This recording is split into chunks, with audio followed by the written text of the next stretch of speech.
Hello, everybody. Welcome to another episode of What's for Dinner. Hi. Hope you're all doing awesome on this fine. What's tonight? Thursday. 4:30. We're running a little later than usual. Yeah. So And we have a meeting at our house tonight, so we gotta move, don't we? Yeah. So we just did a really quick steak dinner tonight. Yeah. Teresa was doing some stuff in here while I was outside grilling. Yeah, so 3 New York strips, or do we call them KC strips here? Yeah, KC strips, New York strips. A filet for me. Yep. Bacon. Air fried bacon. Yum. Brussels sprouts sliced with avocado oil, balsamic vinegar, salt and pepper, garlic, roasted for about 15 minutes, and then I add cheese for about another 15 minutes. Okay. Broil in the oven. Yum. Okay. And farm fresh eggs. Yeah. Oh, what happened? The yolks are a little weak right now, so. Okay. They leaked over a little bit. They'll still be delicious. Yeah. Okay, and of course, plenty of butter and Redmond salt and Jane's Crazy Seasoning for our steaks. So, all right, moving right along. Why don't you just get right to it? None of this will spike your sugar or insulin. Okay, did anybody have any idea what we were going to talk about next? No, none of this food will spike our insulin. No, unless you add carbohydrates to it, like mac and cheese, rolls, biscuits, potatoes, sweet potato even, any of that. Yeah, so remember carbohydrates meaning, or sugar also meaning carbs, things like, bread, pasta, Yep.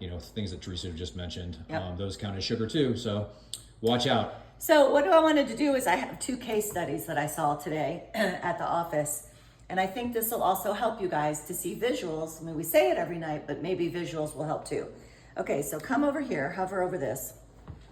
So this one is obvious. I'm going to show you a not obvious one next. This is a male. He's 53 years old. Came in for labs. He just came back in today to go over everything. Let's start here. All corporate medicine runs is a hemoglobin A1C. His is 5.8. That's pre-diabetes. So this is easy. He has insulin resistance, okay? His fasting insulin is elevated at 20.8.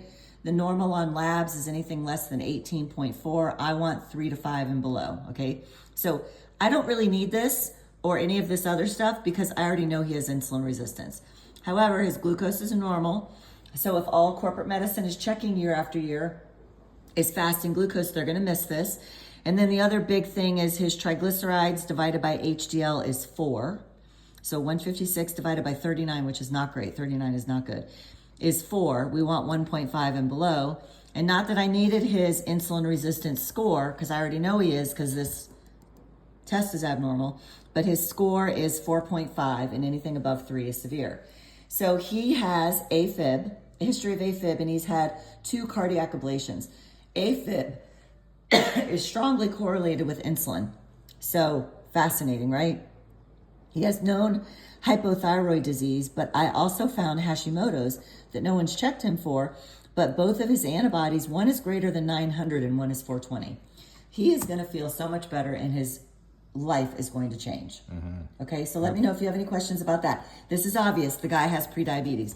I don't have to do any detective work. Okay, so this is 53-year-old. This is a 37-year-old male.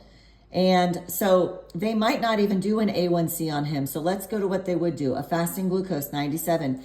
Below 99 is normal, and I am okay with anything below 99. So if that's all they did, they're going to miss this guy. His A1C is 5.5, 5.7 is prediabetes. So they might say, this isn't so great, but they wouldn't do anything about it. And maybe check in him a year or 2, maybe even 5 years by the time things get done. However, his fasting insulin is 27.8. He has a problem, but you would never know it by this or the standard of care here. The lab, anything less than 18.4 is normal. Again, I want 3.5 and below. The A1C, I'd like 4.9 and below. His triglycerides to HDL, his 9.5, and I want 1.5 because his HDL is too low at 33. And then his triglycerides are just off the charts at 316. Anything above 150 for the lab is what they don't want.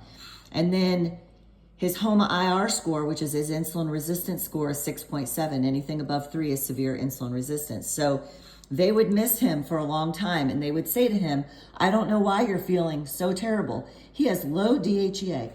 I rarely see low DHEA for men or women. Low DHEA, low B12, lower testosterone, low ferritin, which is iron, low vitamin D. He has an elevated homocysteine, and I just diagnosed him and found Hashimoto's with a normal TSH.